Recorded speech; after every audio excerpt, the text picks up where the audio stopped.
Welcome back to my channel R M family. তো তোমরা সবাই কেমন আছো? আমি আর আমার বর সকাল সকাল বেরিয়ে পড়লাম বাইক নিয়ে রানীগঞ্জের উদ্দেশ্যে। আমি ছেলেকে স্কুলে পাঠিয়ে দিয়ে বললাম চলো একটু ঘুরে আসা যাক। তখনও আমার বর জানে না যে রানীগঞ্জের কোথায় যাচ্ছি, মানে সে ভেবেছে জাস্ট এমনি কোথাও ঘুরতে যাচ্ছে। আর এই যে আমার খুব ঠান্ডা লাগছিল তখন, স্টাইলের জন্য আমি মাথায় ওনাটা দিইনি, বাট ফাইনালি এই যে সেই স্বর্গে চলে এসেছি। এটা আমার জন্য তো স্বর্গ।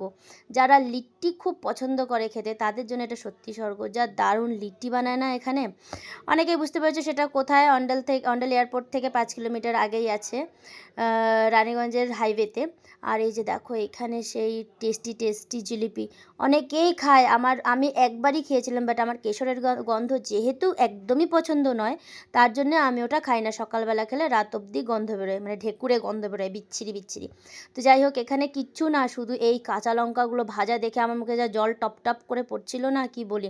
তারপরে আমার বর এই যে দেখা ঠান্ডা ঠান্ডা জল নিয়ে নিয়েছে, যার জন্য আমি ওকে বকাবকি করছিলাম।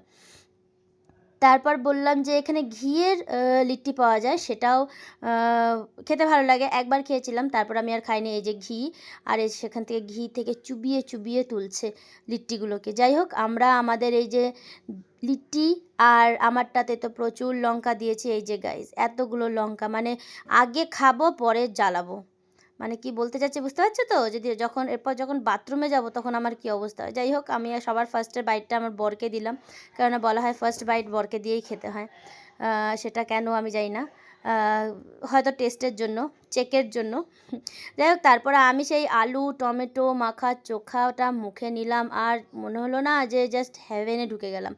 সাথে কাঁচা লঙ্কা, আর তার সাথে একটা বাইট পেঁয়াজের টুকরো।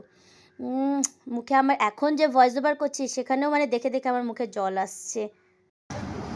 তো আমরা কত কিলোমিটার এখানে এলাম?